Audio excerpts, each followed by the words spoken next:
Dans la ville de Déa, il existe encore des lopins de terre en exploitation ou simplement consignés par des concitoyens en plein cœur de la ville sans permis de bâtir. Par ailleurs, les constructions sont anarchiques et l'insalubrité est ambiante.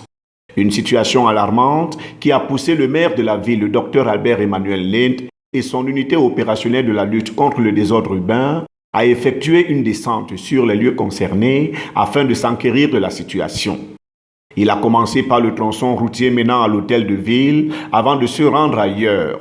Partout, ça a été le même message. Le maire a instruit aux différents tenanciers des structures de se conformer à la loi. Badigeonner d'une couche de peinture les bâtisses aux murs dépeints, mettre de la propreté dans les ateliers insalubres, bref, redonner un nouvel éclat à leur environnement de travail, présenter dans les brefs délais les permis de bâtir pour ceux qui en possèdent.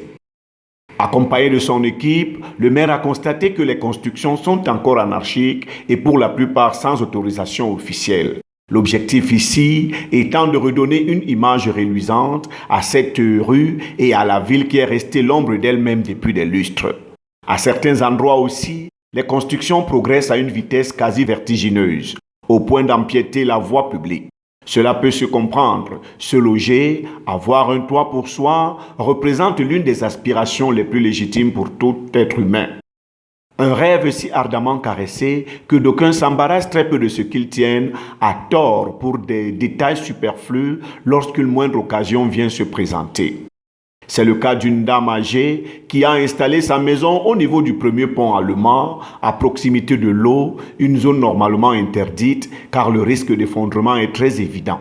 Le maire est descendu sur les lieux pour demander à la dame d'arrêter immédiatement les travaux, à défaut de la traduire devant les autorités compétentes.